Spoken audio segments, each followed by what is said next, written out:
Today, we're going to be talking about forest fire prevention and how we can use the theory of planned behaviour to help.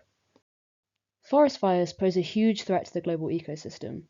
One of the main driving factors in the increase in wildfires is climate change, and studies have shown that if change is not implemented, the area burned in wildfires could increase by up to 118% by the end of the century.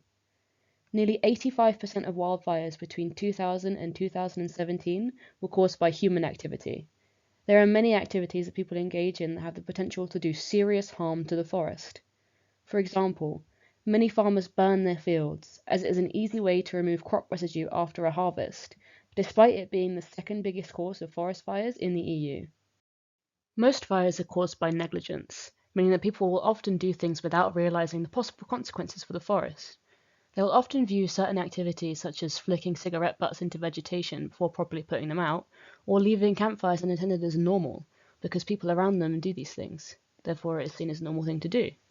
So how can we stop people from doing these potentially dangerous behaviours? Well, we can use science. We can use a behavioural theory to help predict how people will behave and stimulate other, safer behaviours instead. And this theory is called the theory of planned behaviour. The theory of planned behaviour explains the behaviours that people have self-control over. There are three main parts of this theory that all work together to lead to a person's intentions. The first part is attitude.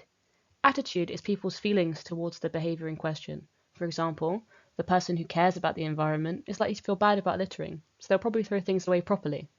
The second part of this theory is subjective norm. Subjective norm refers to what someone believes their peers approve and disapprove of. In our example, it is generally frowned upon by society to litter in public places, which is another factor in stopping people from littering. The final contributing factor to intention is perceived behavioural control. This is basically people's perception of how easy or hard it is to perform the behaviour they want to. If we look back at our example, this would be something like, are there bins nearby? There are many things we can do to improve people's intentions and behaviour. Education is a key tool in changing people's attitudes.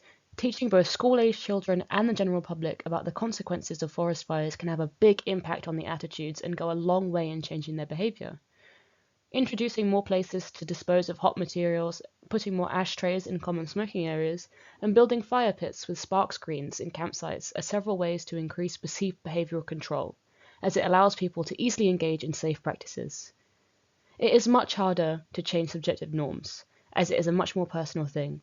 However, if there is a shift in attitude and perceived behavioural control, a shift in subjective norm is likely to follow. Thanks for watching, and I hope you learned something.